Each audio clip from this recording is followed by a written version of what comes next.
Don't you dare say I'm gonna make it, 'cause I don't believe it. So welcome back with GoT Talks. And I'm Quan, my returning guests, Lene and Diggs. And let's get into it. What did I tell y'all? She was gonna continue to step up and show exactly why she's a leader. And the part that everybody's probably talking about is when she pulled up on the dragon to Dragonstone to retrieve the egg from Daemon without bloodshed, and that just showed that she has what it takes to be a leader. It brings a question to mind of kind of like, but whose way is really the right way to do it? Because you have these men who've always done it the traditional route versus her, like you're saying, like she had this encounter where no bloodshed, happened. And it's almost like, has their traditions been so wrong this whole time? What is she actually doing differently than everyone else? What makes her way different? You know what I mean? Like I'm saying, her relationship prior that she built with her uncle. Is it, what is it? Definitely was the relationship they had prior, because I already knew once they sent Otto that he wasn't gonna get it, because we already know he don't like her. So, Right. at least with his niece, he's like, all right, regardless of issues I have with my brother, she really has nothing to do with it. So I can actually listen to reason. That way, Daemon, was he being petty in the sense of taking that dragon egg and taking Dragonstone and claiming it for himself? Yes. However, these issues that him and his brother have can't be ignored. So it's just apparent that he was mainly doing that for attention, or feeling like he was being outcasted. And even with the new wife he took, when she told him that she just wants to be safe, she doesn't want to be afraid anymore, and him only doing it just to spite his brother, I think he's starting to understand a little bit more about his responsibilities. So I have a feeling that eventually we're gonna see this rogue prince actually do some good. Let's talk about like his encounter though with what's his name? Corlys? Oh, Claire? Oh yeah, let's do it. Like that whole interaction. So you're saying that he's gonna do good. Does that mean that he's gonna tell on him? Honestly, I don't think so, because even when Corlys had came in there and he basically Corlys was speaking about all the problems he was having with his brother, and you still saw Daemon cared, because he said, I'll speak about my brother how I want, you're not. So he can tell that he doesn't hate him or want to go to war necessarily. He just wants what was his. I can agree with that, but it's the way he's going about it is my thing. We all know what's the name, Corlys, he felt the type of way because he didn't choose his daughter. That meetup, it was just kind of really iffy. And I don't really trust Daemon right now. I feel like he got some underlying motives. I don't trust him at all, but I do agree he cared for his brother without a doubt. But at the end of the day, he wants that throne more. So I think he's gonna go about some stuff really crazy later. Yeah, because even when we saw with the crab feeder, like Corlys came to him about him, so he was like, "Yo, we gotta solve this problem." So I have a feeling they could actually team together and do some good. But Corlys is a whole different story, especially when the fact how old they said his daughter was, 12.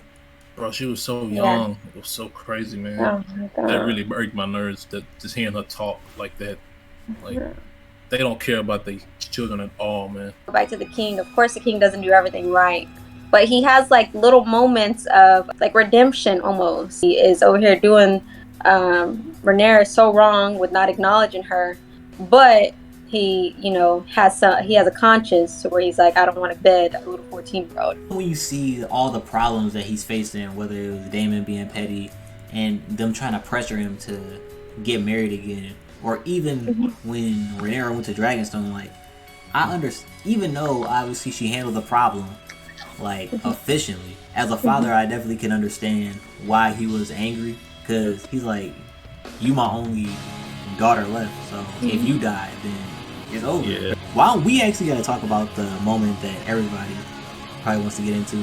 Alicent. My gosh. This man wants to marry his daughter's best friend. But are we giving her some grace? Because we seen, because it was almost set up like she was having like this her hidden motives, like whenever she was having the talk with Rhaenyra, like like trying to be that mother figure almost, like, come with me, pray, say this and that, like kind of stepping into that role, kind of, sort of. And then whenever you turn around and, to me, I was like, oh, like this is part of her plan. But then whenever you see her that dynamic between her and her father, that interaction when, like he was like, are you going to go see the king tonight? Like he's over here, it's really him, the hand at work, and disguising it as like her, dressing it as her wanting to have this relationship with the king. If it was something that she's being forced to do, then you'll be able to see it in her behaviors. But if her mental status changes, especially with Rhaenyra, then I might actually have to down her because he's pushing for his daughter to be the new queen really hard, and it's weird. But I don't know. I don't trust him, man. You pretty much can say he's forcing her to do it because obviously she don't want to do it. But everybody follows their duty out there, so it's like, what can you do?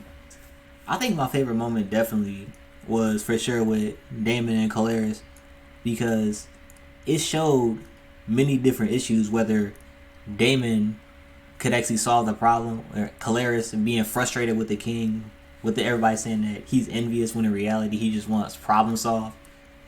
And even the fact that it's showing that Daemon still cared for his brother, all while probably he's gonna work with Corlys to actually still help him. The truth doesn't matter is something needs to get done about these crabs over here eating people. Yeah, like that was just nasty. That was tough. Oh. Corlys, he's definitely giving me op energy. We get the first brother of the show, and he quick to switch sides. He was never really loyal to begin with. Once things didn't go his way, he didn't stick with the king at all. So it's like it's just it don't take much to cross the line. It's like one thing don't go your way. It's like fuck the king, huh? It's cool. It's crazy. We gonna talk about the moment between Corlys' wife and Rhaenyra. I feel like that was my favorite part. Because again, it goes back to the beginning of the episode. They do such a good job at foreshadowing. But like even that moment, like they just do little things where they drop it into like so you can make a mental note. But whenever she was serving, I was just thinking like, why is she serving whenever she was just named like heir to the throne?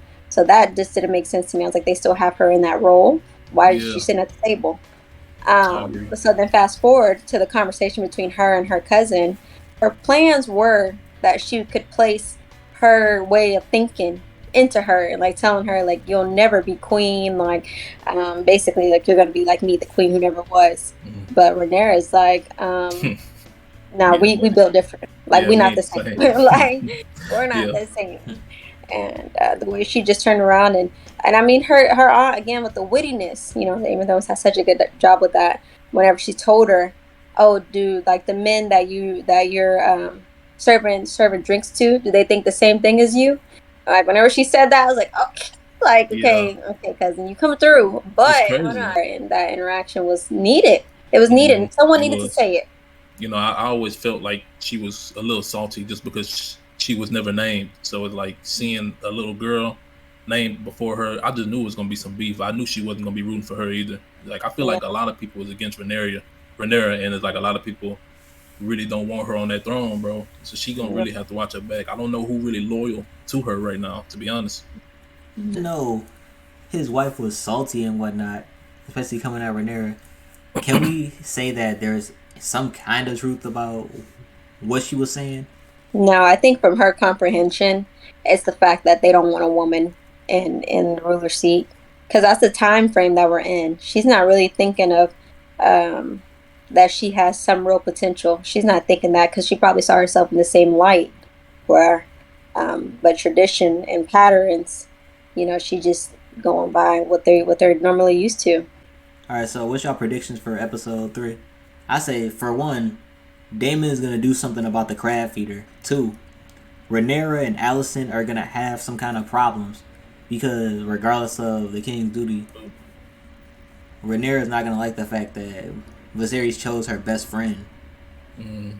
And 3, Viserys, he's gonna try to actually get her to understand, but I don't think Rhaenyra is gonna want to hear it, and she's gonna do something rebellious in order to that might fuck up the whole kingdom.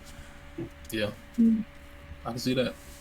I pretty much agree with all your points. I feel like and Alicent, I feel like she should have laced Rhaenyra up ahead of time, at least. Like, look, I can't control this, but I'm just letting you know what's going on ahead of time.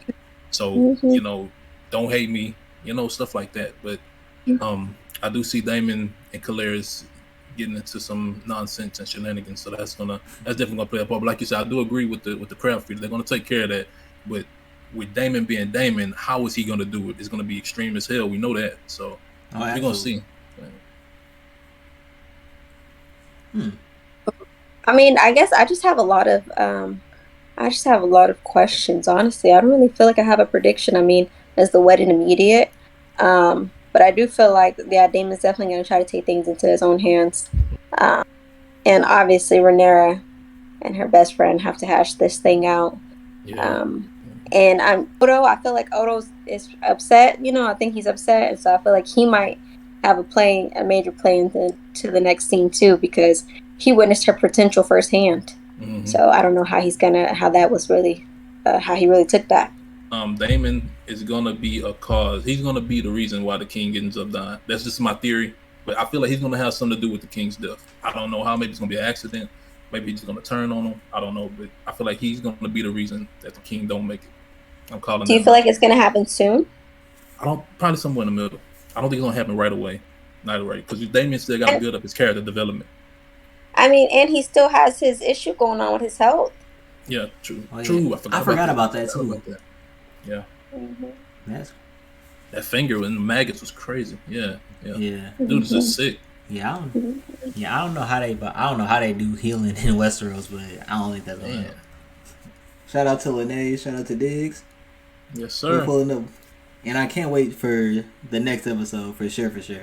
And until next time, stay strong and don't take what we say out of context. Peace and love.